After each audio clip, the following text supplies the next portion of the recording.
ഒരിക്കലും ഭർത്താവിനോട് തെറ്റാൻ പാടില്ല. ചില സ്ത്രീകൾക്കൊരു സ്വഭാവമുണ്ട്, എപ്പോഴും ഭർത്താവിനോട് തെറ്റാ.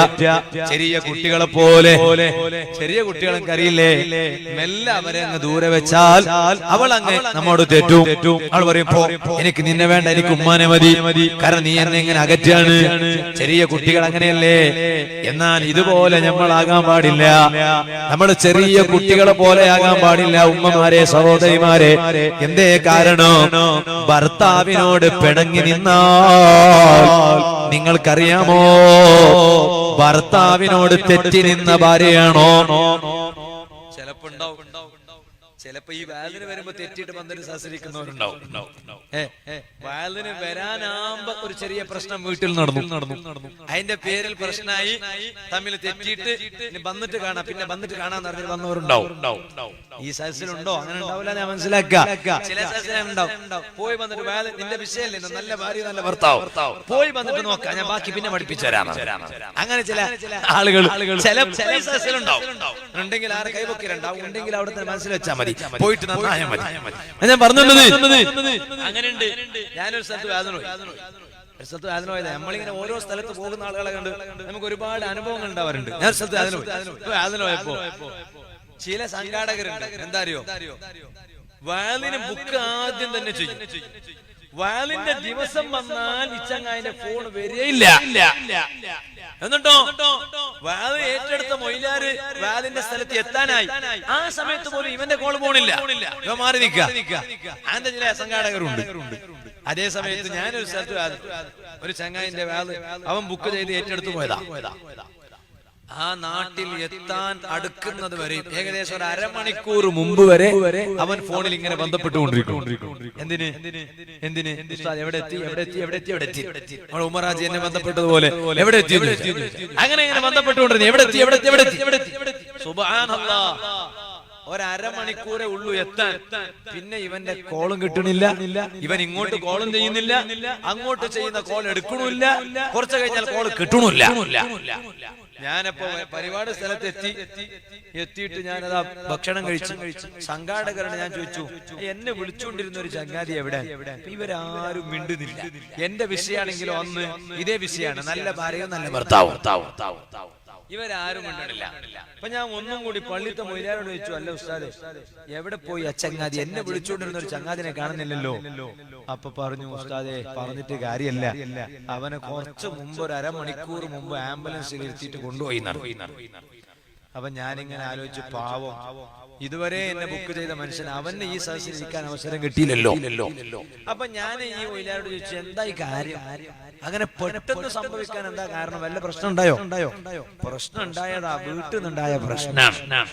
ഇവന് വാല് ബുക്ക് ചെയ്ത എന്നെ സ്വീകരിക്കാനായി ഒരു ജംഗ്ഷനിൽ വന്നിട്ട് നിൽക്കാൻ പുതിയ ഡ്രസ്സൊക്കെ ഇട്ടിട്ട് ഇങ്ങനെ ഒരുങ്ങി വരുന്ന സമയത്ത് എന്തോ ഒരു ചെറിയ പ്രശ്നം ഉണ്ടായപ്പോ വീട്ടിൽ അടിയും പിടിയും. ഇവൻ അവളെ അടിച്ചു, അവൻ ഇവനെ അടിച്ചു. ഇവൻ അടിച്ചു എന്ന് മാത്രമല്ല, പിന്നെ സ്ത്രീകളെ കയ്യിൽ ഏത് സമയത്ത് എന്തുണ്ടാവും? ചട്ടങ്ങാണ്. ഈ ചട്ടങ്ങ വെച്ചു കൊടുക്കുകയാണ്, സ്ഥലത്തങ്ങ് വെച്ചു കൊടുത്തു. അതാ പ്രശ്നം സംഭവിച്ചു. ഇവനെ കൊണ്ടുപോയി ഹോസ്പിറ്റലിൽ അഡ്മിറ്റ് ചെയ്തു. ഇത് നേരിട്ട് അറിഞ്ഞതാണ്. ഞാൻ പറയട്ടെ, ഒരിക്കലും സ്ത്രീകളോട് പറയട്ടെ, സ്വന്തം ഭർത്താക്കന്മാരോട് തെറ്റാൻ പാടില്ല. കാരണം അങ്ങനെ തെറ്റിയാൽ എന്തു ചെയ്യണം? അതിനും വഴിയുണ്ട്. നബി സല്ലല്ലാഹു അലൈഹി വസല്ലം പറയുകയാണ്, ഒരു ഭാര്യ ഭർത്താവിനോട് പിണങ്ങി നിന്നാൽ അവൾ ഭർത്താവിന്റെ അടുത്തേക്ക് അവൾ വരണോ? ഞാൻ എന്തിനാ വരുന്നത്? അയാൾ എന്റെ അടുത്ത് വരട്ടെ എന്ന് നീ തീരുമാനിക്കാൻ പാടില്ല. അയാൾ ഇപ്പൊ പിണങ്ങിയാലും രാത്രിയാകുമ്പോ എന്റെ അടുത്ത് വരൂന്ന് അങ്ങനെയും നീ തീരുമാനിക്കാൻ പാടില്ല. ചില ഭാര്യമാർ അങ്ങനെയാ സമാധാനിക്കുന്നത്, അങ്ങനെയും നീ തീരുമാനിക്കാൻ പാടില്ല. നീ ചെയ്യേണ്ട കാര്യം, നീ ഭർത്താവിനോട് തെറ്റിയതാണോ? എന്നാൽ നബി സല്ലല്ലാഹു അലൈഹി വസല്ലം പറയുന്നു, നീ തന്നെ അങ്ങോട്ട് പോകണോ? ഭർത്താവിന്റെ അടുത്തേക്ക് നീ തന്നെ അങ്ങോട്ട് പോകണം. എന്നിട്ട് ആ ഭർത്താവിന്റെ കയ്യിൽ നിന്റെ കൈ കൊണ്ടുപോയി ഇതുപോലെ വെക്കണോ? ഭർത്താവിന്റെ കൈയിന്മേൽ നിന്റെ കൈ കൊണ്ടുപോയി വെക്കണം. അപ്പോൾ തന്നെ ഭർത്താവിന്റെ മനസ്സിനൊരു സമാധാനം കിട്ടിപ്പോയി. പിന്നെ ഭർത്താവിന്റെ മുഖത്ത് നോക്കിയിട്ട് പുഞ്ചിരിയോടെ നീ പറയണോ, എനിക്ക് പൊറുക്കണേ, എനിക്ക് പൊറുക്കണേ. ആ രൂപത്തിൽ ഭർത്താവിനോട് പൊറുക്കലിന് ചോദിക്കാതെ അല്ലാഹു നിന്റെ ഒരു ഇബാദത്തും നിന്റെ ഒരു നിസ്കാരവും ഭർത്താവിൽ നിന്ന് തെറ്റിയിട്ട് പിണങ്ങി നിന്നവളാണോ നീ? എന്നാൽ നിന്റെ ഒരു നിസ്കാരവും ഭർത്താവിന്റെ കയ്യിന്മേൽ പോയി നിന്റെ കൈ വെച്ചിട്ട് ആ ഭർത്താവിന്റെ മുഖത്ത് നോക്കിയിട്ട് പുഞ്ചിരിക്കലോടുകൂടെ ഭർത്താവെ പൊറുക്കണേ എന്ന് പറയാത്ത കാലത്തോളം നിന്റെ ഒരു നിസ്കാരവും അല്ലാഹു സ്വീകരിക്കൂല. മുഹമ്മദുർ റസൂലുള്ളാഹി. ചില നാടുകളിൽ ഒരു സ്വഭാവമുണ്ട്, ഭർത്താവിന്റെ പേര് വിളിച്ച് പറയാ. അങ്ങനെയുണ്ടോ? ഇവിടെ അങ്ങനെയുണ്ടോ? ഭർത്താവിന്റെ പേര് വിളിക്കുന്ന ഭാര്യമാർ, അത് നല്ല സ്വഭാവമല്ല. വേറെ ചില സ്ഥലത്ത് ഇക്കാന്ന് വിളിക്കും, കൂട്ടിച്ചേർത്തിട്ട് ഇക്കാന്ന് വിളിക്കും. ഭർത്താവിന്റെ പേര് പറഞ്ഞിട്ട് ഇക്ക. അങ്ങനെ വേണ്ട, ഭർത്താവിന്റെ പേര് പറയണ്ട. ഭർത്താവിന്റെ പേര് പറയുന്നത് നല്ല അടയാളമല്ല. എന്നിട്ട് ഞാൻ സഹോദരിമാരോട് പറയട്ടെ, ഭർത്താവിന്റെ സമ്മതമില്ലാതെ ഒരിടത്തേക്കും പോകാൻ പാടില്ല. ഭർത്താവിന്റെ വീട് നിയന്ത്രിക്കേണ്ടത് ഭാര്യയാണ്. അത് ഭാര്യയുടെ ഉത്തരവാദിത്വമാണ്. നബി സല്ലല്ലാഹു അലൈഹി വസല്ലം പറഞ്ഞില്ലേ, കുല്ലുക്കും റാഇൻ, നിങ്ങളിൽ എല്ലാവരും ഭരണമുള്ളവരാണ്, അധികാരമുള്ളവരാണ്. വകുല്ലുക്കും മസ്ഊലുൻ അൻ റഇയതിഹി, അധികാരത്തെ കുറിച്ച് നിങ്ങളോട് ചോദ്യമുണ്ട്. കൂട്ടത്തിൽ ഒരു അധികാരമാണ്. നബി സല്ലല്ലാഹു അലൈഹി വസല്ലം പറഞ്ഞു, അൽ മർഅതു റാഇയത്തുൻ ലിബൈതി സൗജിഹാ, ഭർത്താവിന്റെ വീട്ടിന്റെ ഭരണമുള്ളത് ഭാര്യമാർക്കാണ്. മുഹമ്മദുർ റസൂലുള്ളാഹി. ഭർത്താവിന്റെ വീട് ശ്രദ്ധിക്കേണ്ട ഉത്തരവാദിത്വം അത് ഭാര്യമാർക്കാണെന്ന് മുഹമ്മദുർ റസൂലുള്ളാഹി സ്വല്ലല്ലാഹു അലൈഹി വസല്ലം. ആ ഭർത്താവിന്റെ വീട് ശ്രദ്ധിക്കേണ്ട ഭാഗത്തിൽപ്പെട്ടതാണ്. ഉമ്മമാരെ, സഹോദരിമാരെ, ഭർത്താവ് ഇല്ലാത്ത സമയത്ത്, ഭർത്താവ് ഇല്ലാത്ത സമയത്ത് നിങ്ങളുടെ കിടപ്പറയുണ്ടല്ലോ, നിങ്ങളുടെ ബെഡ്റൂം ഉണ്ടല്ലോ, അന്യ പുരുഷന്മാർക്ക് നിങ്ങൾ അനുവദിച്ചുകൂടാ. ഭർത്താവ് ഗൾഫിലാകട്ടെ നാട്ടിലാകട്ടെ, ഭർത്താവിന്റെ വീട് ശ്രദ്ധിക്കേണ്ടത് നിങ്ങളാണ്. ആ ശ്രദ്ധിക്കേണ്ട ഭാര്യ ഒരു നല്ല ഭാര്യയാണെങ്കിൽ മുത്തുനബി സല്ലല്ലാഹു അലൈഹി വസല്ലം പഠിപ്പിക്കുകയാണ്, ഭർത്താവിന്റെ കിടപ്പറയുണ്ടല്ലോ, ഭർത്താവില്ലാത്ത സമയത്ത്, ഭർത്താവില്ലാത്ത സമയത്ത് ആ ഭർത്താവിന്റെ കിടപ്പറ അന്യ പുരുഷന്മാർക്ക് വിട്ടുകൊടുത്തുകൂടാ. അതെന്തേ ഭർത്താവ് ഇല്ലാത്ത സമയത്ത് പറയാൻ കാരണം? അപ്പോഴാണ് പലപ്പോഴും തെറ്റുണ്ടാവുക. അതുകൊണ്ടാണ് അങ്ങനെ പറയാൻ കാരണം. അല്ലാതെ ഭർത്താവ് ഉള്ള സമയത്ത് അന്യ പുരുഷന്മാരെ കിടപ്പറയിൽ വരുത്താം എന്നല്ല പറഞ്ഞതിന്റെ അർത്ഥം. ഹബീബായ തങ്ങൾ ഇത് വലിയ ഗൗരവത്തിൽ പറയുകയാണ്. അത് വളരെ ശ്രദ്ധിക്കുന്നത് ഒരു നല്ല ഭാര്യയുടെ അടയാളമാണ്. ഏതുവരെ അറിയാമോ ഉമ്മമാരെ? ഭർത്താവ് വീട്ടിലില്ലാത്ത സമയത്ത് നിങ്ങളുടെ വീട്ടിലേക്ക് ഒരു കല്യാണ ക്ഷണക്കത്ത് തരാനോ വേറെ ഏതെങ്കിലും ഒരു കാര്യം പറയാനോ നിങ്ങളെ വീടുകളിലേക്ക് ഒരാൾ വന്നാൽ അയാളോട് ഏത് രൂപത്തിൽ സംസാരിക്കണം എന്ന് വരെ നബി സല്ലല്ലാഹു അലൈഹി വസല്ലം തങ്ങൾ പഠിപ്പിച്ചിട്ടുണ്ട്. അതുകൊണ്ടാണ് തങ്ങൾ പറഞ്ഞു, ഭർത്താവ് വീട്ടിലില്ലാത്ത സമയത്ത് പലപ്പോഴും സ്ത്രീകളായിരിക്കും വാതിൽ തുറന്നു കൊടുക്കേണ്ടി വരിക. അപ്പോ സ്ത്രീകൾ ശ്രദ്ധിക്കേണ്ടത് അവിടെ ഏത് രൂപത്തിലാണ് ഭർത്താവിനോട് സംസാരിക്കണം. ഭർത്താവില്ലാത്ത സമയത്ത് പുറത്തുനിന്ന് വന്ന ആളോട് എങ്ങനെ സംസാരിക്കണം? കല്യാണ കത്ത് തരാൻ വന്നതാകട്ടെ, വേറെ എന്തിനു വന്നതാകട്ടെ, അവിടെ സംസാരിക്കുമ്പോ ഒരു പെണ്ണിന്റെ ശബ്ദത്തിൽ സംസാരിക്കാൻ പാടില്ല. മുഹമ്മദുർ റസൂലുള്ളാഹി. നിങ്ങൾ എന്തിനാ വന്നത്? കല്യാണം വിളിക്കാനാ? Very very very very. ചായ ഉണ്ടാക്കി തരാം, കാപ്പി ഉണ്ടാക്കി തരാം. അതുപോലെ ടോയ്ലറ്റ് എവിടെയാണ്? ഇത് ബെഡ്റൂമാണ്, ഇത്ര റൂമാണ് വീടിനുള്ളത്, മോളിൽ കുറച്ച് കഴിഞ്ഞിട്ട് മോളിൽ എടുക്കും. അതൊന്നും അതിന് പറഞ്ഞു കൊടുക്കേണ്ട ആവശ്യം, അതൊന്നും പറഞ്ഞു കൊടുക്കാൻ പാടില്ല. ഇതെന്താ ശ്രദ്ധിക്കേണ്ടത്?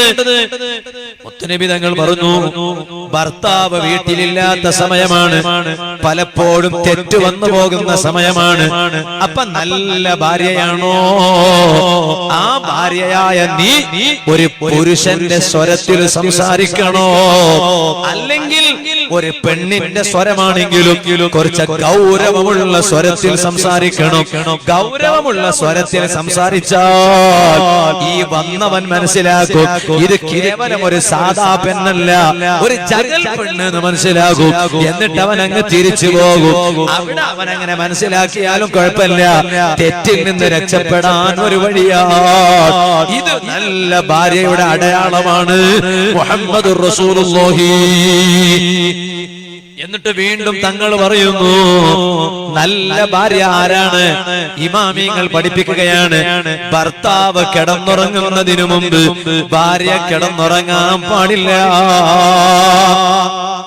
ഭർത്താവ് കിടന്നുറങ്ങുന്നതിന് മുമ്പ് ഭാര്യ കിടന്നുറങ്ങാൻ പാടില്ല. ഭർത്താവ് കിടന്നുറങ്ങിയിട്ടാണ് ഭാര്യ കിടക്കേണ്ടത്. കാരണം എന്താ? ചിലപ്പോൾ ഭാര്യന് ആവശ്യമുണ്ടാകും ഭർത്താവിന്. ഇവൾ ഉറങ്ങിപ്പോയാൽ ഭർത്താവ് വിഷമിച്ചു പോകും. അതുകൊണ്ട് തന്നെ ഭർത്താവ് കിടന്നുറങ്ങുന്നതിന് മുമ്പ് ഭാര്യ കിടന്നുറങ്ങാൻ പാടില്ല. ഭർത്താവ് ഉറങ്ങിയോ എന്ന് ഉറപ്പുവരുത്തിയിട്ട് വേണം ഒരു നല്ല ഭാര്യയാണെങ്കിൽ കിടന്നുറങ്ങേണ്ടത്. ഇമാമിങ്ങൾ പഠിപ്പിക്കുകയാ. ഒരാ ഇങ്ങനെ ഒരുപാട് കാര്യങ്ങൾ ശ്രദ്ധിച്ചാൽ, ഒരു നല്ല ഭാര്യ ഒരുപാട് കാര്യങ്ങൾ ശ്രദ്ധിച്ചാൽ, ആ നല്ല ഭാര്യ നാളെ സ്വർഗത്തിലെത്തുമ്പോൾ ഹൂറുൽ ഹിസാനാണ്. അവളുടെ ഭർത്താവിന് കിട്ടാൻ പോകുന്ന ഭാര്യ സ്വർഗത്തിൽ അവളാണ്. അതേ സമയത്ത് ഇതൊന്നും ശ്രദ്ധിക്കാതെ ഭർത്താവിനോട് പിണങ്ങി നിന്നവളാണോ? നബി സല്ലല്ലാഹു അലൈഹി വസല്ലം പറയുകയാണ്, അയ്യുമംറഅത്തിൻ, ഏതൊരു പെണ്ണ് മാതത്, അവളങ്ങ് മരിക്കുകയാണ്, വസൗജുഹാ അൻഹാറാ, ഭരിക്കുന്ന സമയത്ത് ഭർത്താവിന് അവളോട് നല്ല തൃപ്തിയാണ്, അങ്ങനെയുള്ള പെണ്ണാണോ ദഖലത്തിൽ ജന്ന, അവൾ സ്വർഗത്തിലെത്തിപ്പോയി. ഈ ഹദീസിന്റെ നേരെ മറിച്ചൊന്ന് മനസ്സിലാക്കണം. അപ്പൊ ഭർത്താവിന്റെ പൊരുത്തമില്ലാതെ മരണപ്പെട്ടവളാണോ? സ്വർഗമില്ല. ഇനി ഒരു നല്ല ഭാര്യയുടെ ഒരു ലക്ഷണം കൂടി പറഞ്ഞ് പുരുഷന്മാരെ ഭാഗത്തേക്ക് ഞാൻ വരികയാണ്. ഒരു നല്ല ഭാര്യയുടെ ലക്ഷണം എന്താണ്? അവൾ എത്ര നല്ല കുടുംബ ജീവിതം നയിക്കുകയാണെങ്കിലും, ഭർത്താവിനെ എത്ര ഖിദ്മത്ത് ചെയ്യുന്നവളാണെങ്കിലും, കുട്ടികൾക്ക് എത്ര ഭക്ഷണം ഉണ്ടാക്കി കൊടുക്കുന്നവളായാലും ജീവിതത്തിൽ ഒരു നേരത്തെ നിസ്കാരവും മുടങ്ങിക്കൂടാ. ഇവിടെ ഉണ്ടോന്നറിയില്ല, ചില നാട്ടിൽ പള്ളിയിലെ ഉസ്താദിന് ഭക്ഷണം ഉണ്ടാക്കി കൊടുക്കുന്നതിന് നിസ്കാരം കളാക്കണ എത്ര ഉമ്മമാരാണ്. ലോഹർ നിസ്കാരം കളാ. എന്താ കാരണം? ഭക്ഷണം ഉണ്ടാക്കി പള്ളിയിലെ ഉസ്താദിന് ചോറുണ്ടാക്കി കൊടുക്കുന്ന തിരക്കാ. അതുകൊണ്ട് ലോഹർ നിസ്കാരം കളായി പോയി. എന്നിട്ട് ചില സ്ത്രീകളുടെ ധാരണ, അത് പള്ളിത്തെ ഉസ്താദ് എപ്പോഴും ഇമാമത്ത് നിൽക്കുന്ന ആളല്ലേ, അയാൾക്ക് ചോറുണ്ടാക്കി കൊടുത്താൽ നമ്മൾ ഒരു നേരത്തെ നിസ്കാരം കളായ കുഴപ്പമൊന്നുമില്ല. അങ്ങനെ ഒരു ഉമ്മയും തെറ്റിദ്ധരിക്കണ്ട. ഒരു കാരണവശാലും നമ്മുടെ ജീവിതത്തിൽ നിസ്കാരം മുടങ്ങിപ്പോകരുത്. മാത്രമല്ല, ഭർത്താവിനോടുള്ള നല്ല ബന്ധമുള്ള സമയത്ത് തന്നെ ജീവിതത്തിൽ ഖുർആൻ ഓതുന്ന ഭാര്യയാകണം. ജീവിതത്തിൽ ഖുർആൻ